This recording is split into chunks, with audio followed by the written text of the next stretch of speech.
Hi guys, RockChick32, Sabrina Conyers here.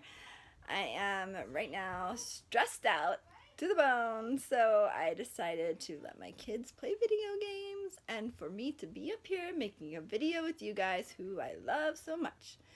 So thank you to all my subscribers and my friends who watch my videos. I very much appreciate it. I love the ones that leave the comments. They mean a lot to me.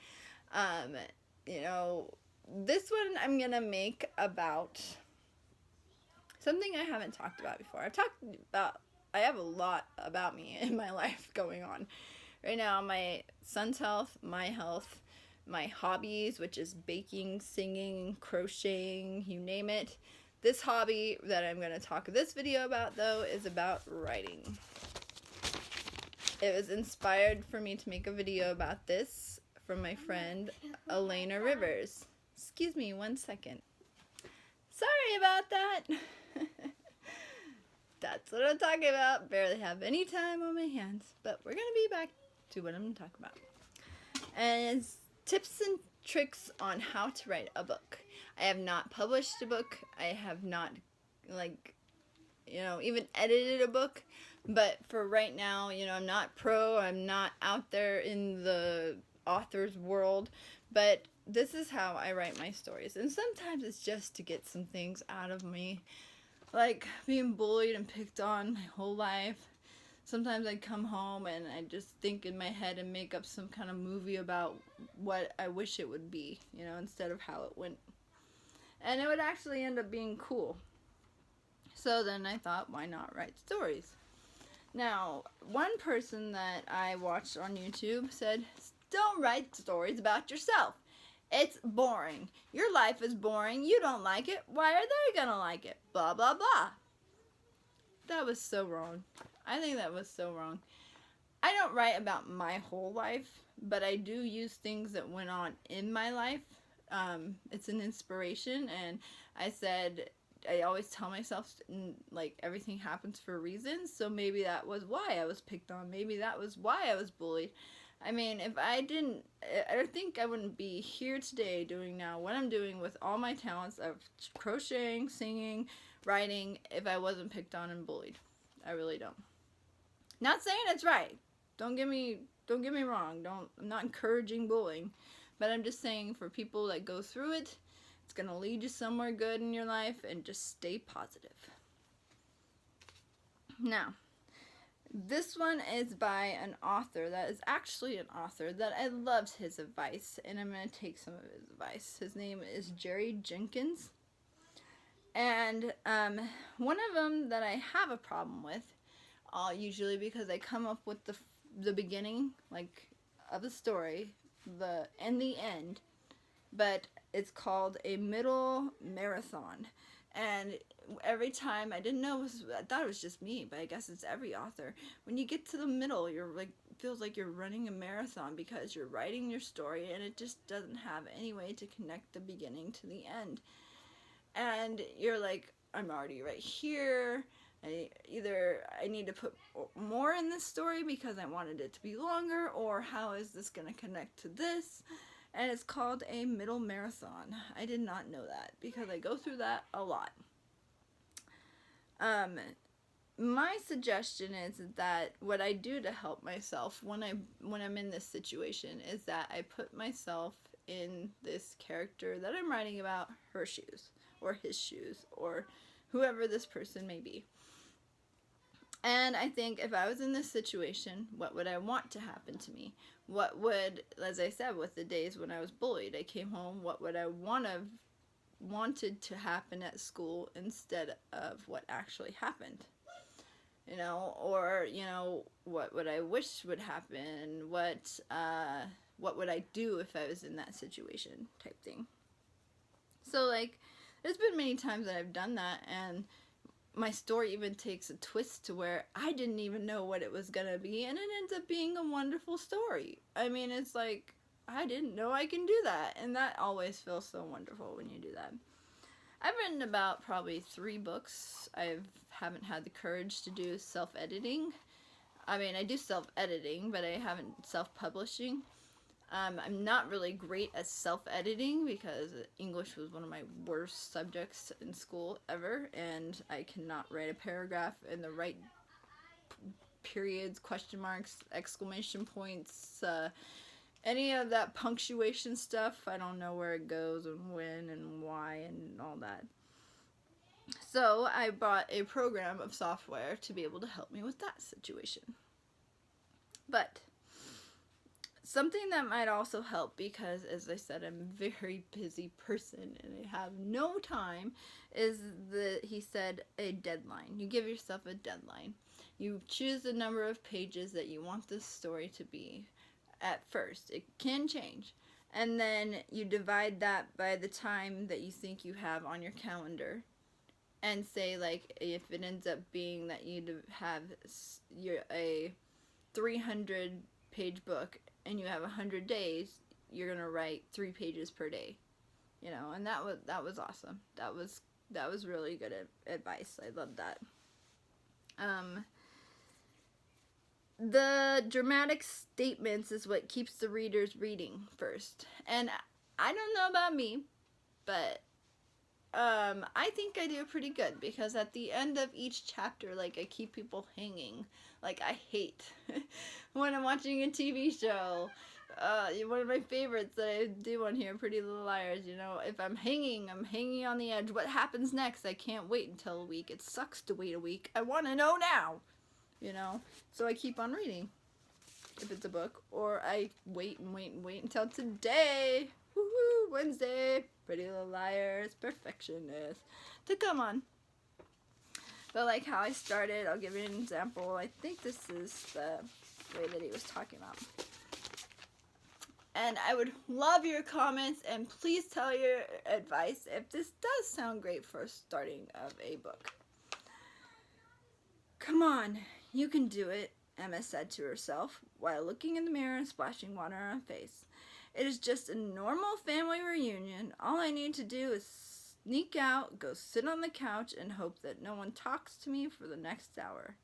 You got this, she said, trying to encourage herself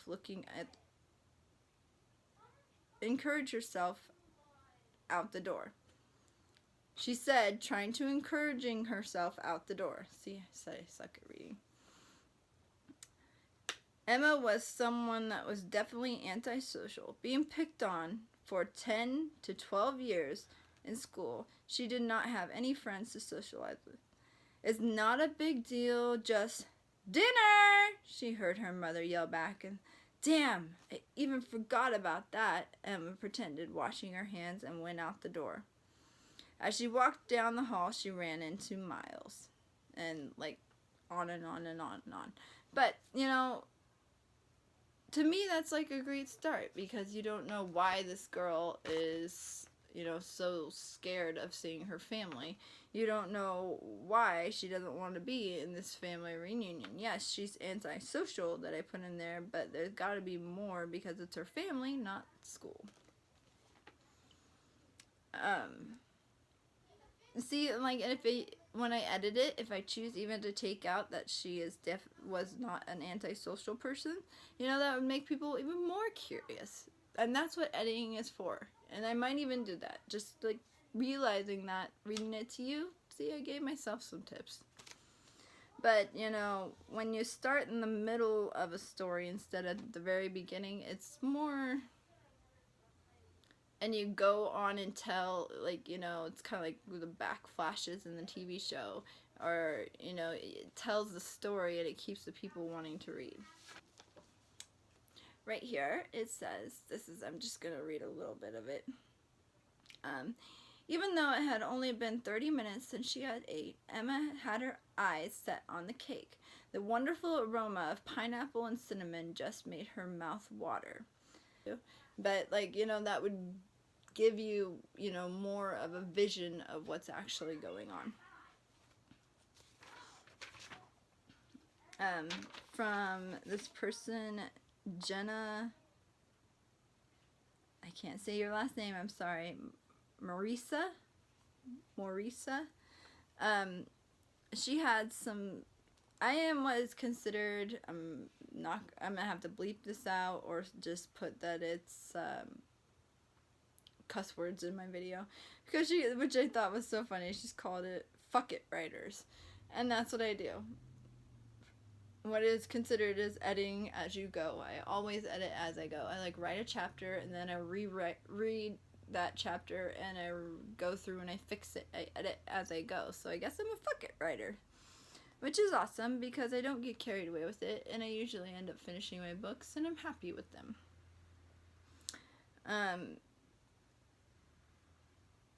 She said one thing I like is take a break. I never thought of this. You could take a break after you write your story, not just like a day or two or a week, like a month break, and then reread it like you're buying it from the store, and then you'll have your opinion on whether you do like it or you don't. Because if you're editing it and reading it constantly all the time, it's gonna be stuck in your head. Just like when you need new eyes for solving a case, or you need to take a break and relax before you can get back to what you actually can do. Love that tip. Thank you. I'll post your name because I cannot say it. But said, some of my own tips I usually do is that I'm going to get to this. This is actually what I'm going to say. There was this one person, and I'm not going to say her name, that said, that it was tough love, but really what it was bullying, and I could tell by the way she was like kept on mentioning, I got books. I've got my books published. I didn't do self-editing, but I'm a writer, and she just kept on bragging about it is what it was. And what she said on the tips of new writers and people that aren't authors yet is that your first book sucks. Sorry to say, but your first book sucks. And then she said, not even your first book, your second book, your third book, your fourth book. It might take 10 books to get it actually published, so your books suck. Yeah, I could say that was wrongly said. Not everybody's first book is going to be published, you're right. But to me, I still want to have confidence in me to write books. I still want to know, feel good about myself when I'm writing these books. And what she just said is like a downer. I wouldn't want somebody to tell me that for a tip. And what I'm saying is be confident. Whether you think that this book is going to make you or not, don't even think about it. Just write. Just write. And if you do, like when I'm singing, if I think about am I going to hit this high note, then I don't. If I don't think about it and I just sing, I do so much better. So it's the same thing with writing. If you're thinking about, like, are they going to like that? Are they not? Then your head is working too much, and you just need to just go with the flow. Write it all. That's what editing's for. If you read through it and you don't like that, take it out. Just go with the flow. That's be confident and write what you want to write. And don't be scared. Sorry, kid issues again. But she said that, I think 1% out of 100 actually gets published their first time. But who's to say that you're not that 1%? There's people out there that didn't know that they could do things that ended up becoming so famous. You don't know until you try. And that is my tip and my help boosting people to become writers, because I love stories, I love books, anything with stories. I said books, movies, TVs, I love stories. I love solving, I love reading. If I was a reader, but now I'm an Audible person because I cannot read. But, put comments below. I know I go on and on and on, and there's a lot of things going on right now, and I have probably a lot of interruptions of this video. I'm going to edit it, and I'm going to try to make it the best I can, so put thumbs up if you like it. Comments below if you don't and why you don't. I would prefer over thumbs down to try to help me to make my videos better. And please subscribe. I have 11 subscribers, and I'm so proud of myself because I went the other day from 3 to 11. I think that was over my Pretty Little Liars theme, too, or theory. See? Just did it. Theme, theory. Just did it. Sucks. Being 34 this June and having early Alzheimer's. But, yes, please subscribe. I'll be talking about many things. I still have a lot of crochet. Nobody's posted anything they want me to teach them how to crochet. I've already done cake rolls. I had a whole 2 videos on how to do that. Hopefully that was clear enough. If not, post in the comments below. I want to show people how to crochet, and I'm not, since I have very little time, I'm not going to do it unless somebody asks. So please do, because it'd be so fun. And I get another break. I don't know, hell, I might just do it just for fun, but at least tell me out of watching my videos what you would prefer. That would help. I love you guys. Thanks for watching.